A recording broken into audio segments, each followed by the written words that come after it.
Chers téléspectateurs, une expression populaire dit « goutte à goutte, l'eau creuse la pierre ».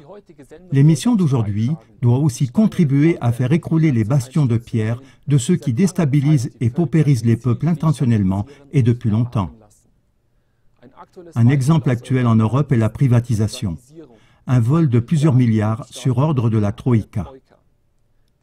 La Troïka en question se compose du Fonds monétaire international, le FMI, de la Banque centrale européenne, la BCE, et de la Commission européenne. Au début de la crise financière en 2010, elle a été mandatée pour contrôler les pays en crise au sein de l'UE, mais sans obligation de rendre des comptes au Parlement. Depuis, la Troïka impose à tous les pays en crise l'obligation de vendre rapidement autant de biens que possible, et ce faisant, elle ouvre aux spéculateurs un marché extrêmement rentable. Ainsi, l'État grec a été poussé à fonder une sorte de société fiduciaire qui vend tout largement en dessous de sa valeur, sans aucun droit d'intervention du Parlement. Tout ce qui est encore entre les mains de l'État est mis en vente. Des plages, des bâtiments de bureaux, des immeubles, des parties d'îles, l'alimentation en eau et en courant électrique. Simplement, tout ce qu'on peut vendre d'une manière ou d'une autre.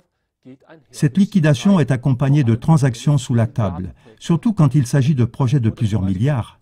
Ainsi, par exemple, dans une vente aux enchères où il n'y avait qu'un offrant, un terrain à bâtir très recherché d'une superficie de 3 fois celle de Monaco a été vendu pour la moitié de sa valeur estimée officielle.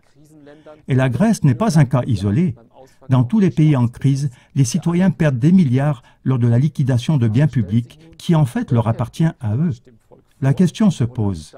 Quel voleur fait croire au peuple qu'il cherche à assainir les finances publiques et liquide par derrière les biens publics? Christophe Herstel, journaliste indépendant, l'a résumé récemment ainsi, je cite, « En dernier recours et à la dernière minute avant le crash, un système en faillite se voit obligé à commettre des vols de plusieurs milliards. Mesdames et messieurs, restez à l'écoute de nos émissions. Je vous dis au revoir et je vous souhaite une bonne soirée. »